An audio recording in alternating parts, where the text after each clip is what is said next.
Happy to have you with us. Happy to have Dudley Dawson with us once again. Hogs Illustrated, WholeHogSports.com on the Williams Tractor Hotline. Hi, Dudley.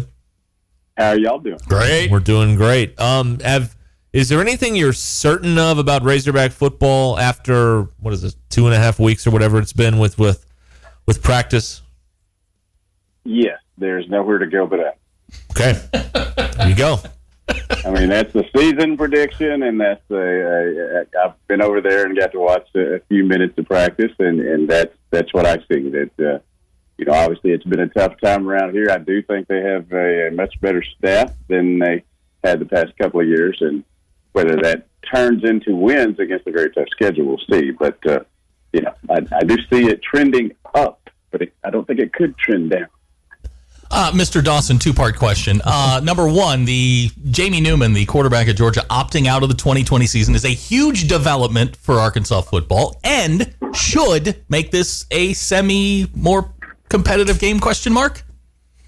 It is a huge development for Georgia because they had two quarterbacks that I think they thought could play for them, and now I think they just have one. I'd be interested to hear from JT more on that, or his agent, if he has one yet, or his representative. As for making the game with Arkansas closer, sure, I think that JT Newman is a better quarterback Jamie Newman is a better quarterback than Daniels, but there's still a little bit of gap between those two teams. So I see why you are now picking on against the spread, but I think we need to calm down a little bit. Now, this is a major downgrade at the most important position on the field, and the guy has only been there for a couple of months without practice. I agree, and this is one of those things that, to me, you kind of look back to last year when Ben Hicks decided to transfer. Next thing you know, you had another quarterback in here, and I think that these transfer guys are thinking when they transfer to a spot that they're going to be the starter, and then here comes a competitor, and I'm sure that they want to get after it and want to be competitive, but you also want some stability and want to know that you're the man and that the job is going to be yours if you're going to use your last year at that spot. And it looks to me like this is what's developed here at Georgia. We're talking with Dudley Dawson here on Ruscin and Zach. I'd like your opinion on this, because a lot of people are kind of curious about the talent. What does it look like now with Arkansas? The recruits, the freshmen that are going to contribute and play, mixed in with the guys that are still around.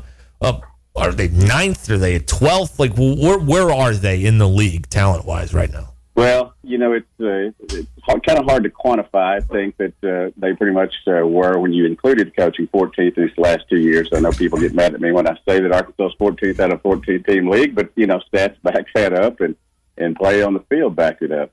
As far as talent, I do think that Chad Morris and his staff did bring some nice pieces in here, but Arkansas is still so far away from being competitive in that upper level of the SEC. I know that they're trying to get to, if they're at the third level now, they're trying to get to the second level.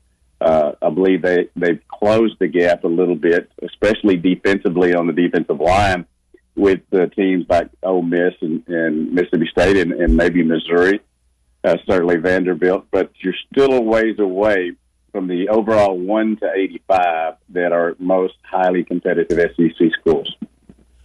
The offensive line is probably the second most important spot on the offense, and it feels like they've solidified the left side. The right side's still in flux.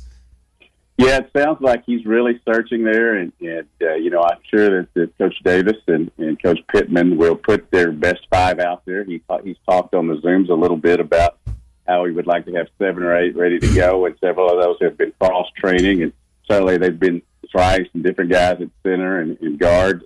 I think they feel pretty good about their tackles, but it's a matter sometimes of how the five play together, not the 5 individual talents. I believe Arkansas had a pretty decently talented offensive line 2 years ago, but did not play well at all for some reason, just did not have the chemistry and just didn't mesh well. Maybe that'll be the case under an offensive line guru who's picked his offensive line coach as well.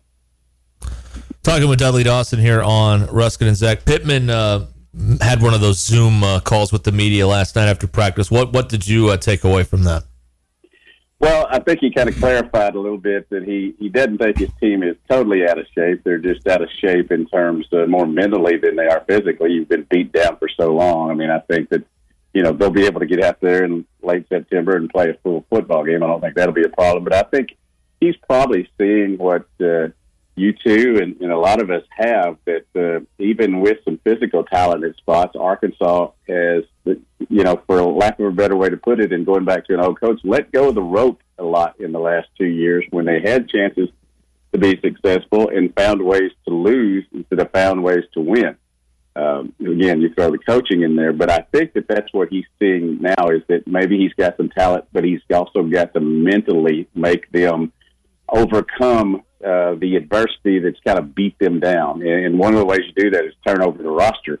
And certainly, I guess you're looking at somewhere in the middle of, somewhere around the 40 to 45 kids that he swapped out in these two recruiting periods, or that he's going to swap out when you include this year. So he's working on it, but it's a chore.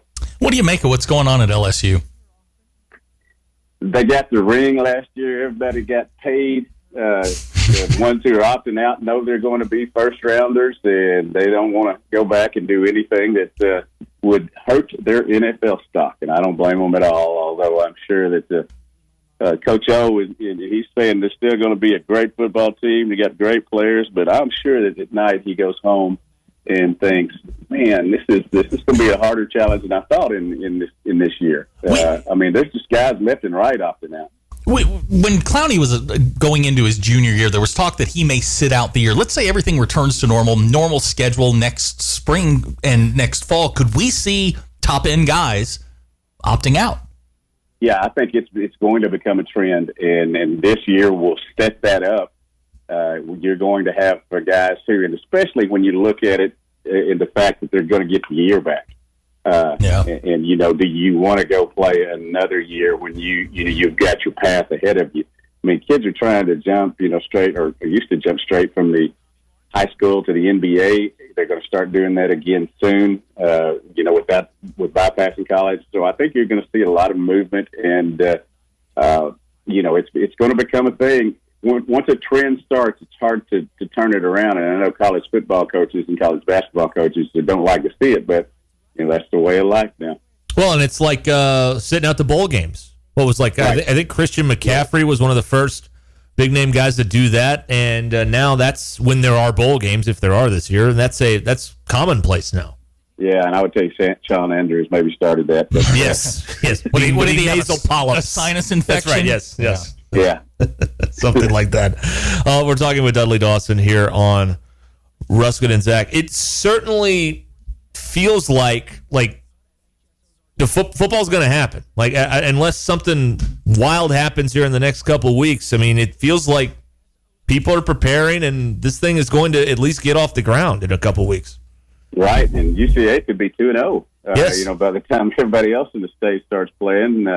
It was fun watching that game last weekend. It's just and seeing high school games being played. It's not normal, but it's a return to somewhat of normalcy. So and like you said, unless there just becomes a cluster, unless the kids at Alabama keep partying, at the level they're doing right now and getting together, I think they're going to be able to get it through. And I do believe that while this may not be a bubble per se situation, I do believe that the conferences that are playing have done a really good job in keeping their kids, from having too many of these situations where they put themselves in a situation to get COVID. And now you've just got to tell them, don't go to Dixon. And they've got you've got to have senior leadership or junior leadership or whatever, making sure that doesn't happen.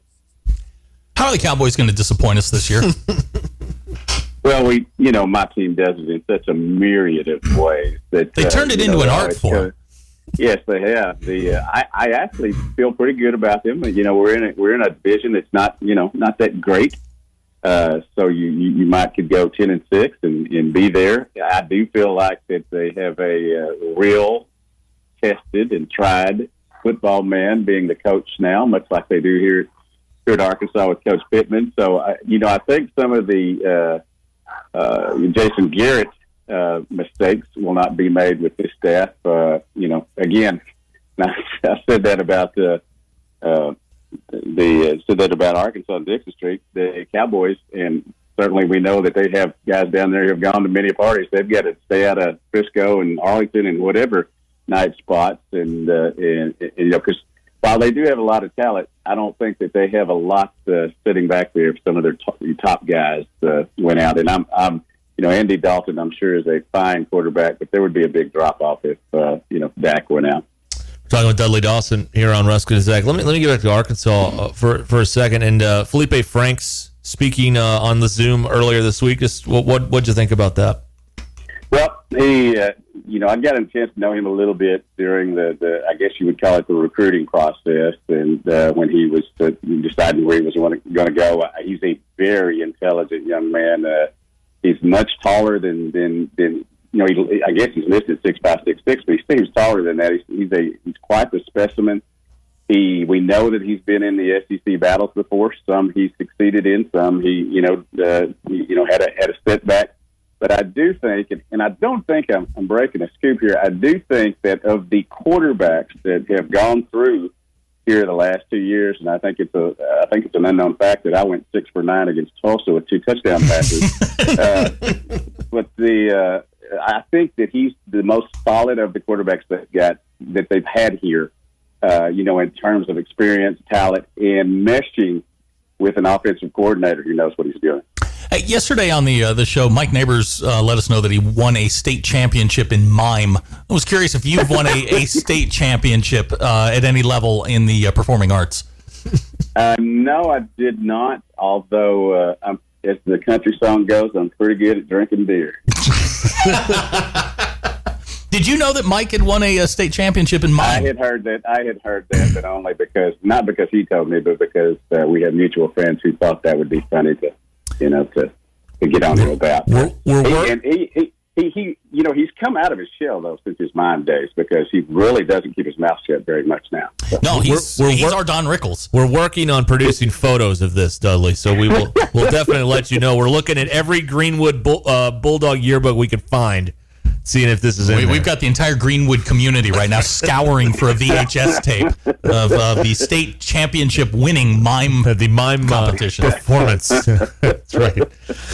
All right, Dudley Dawson, Hogs Illustrated, WholeHogSports.com. Thank you, Dudley.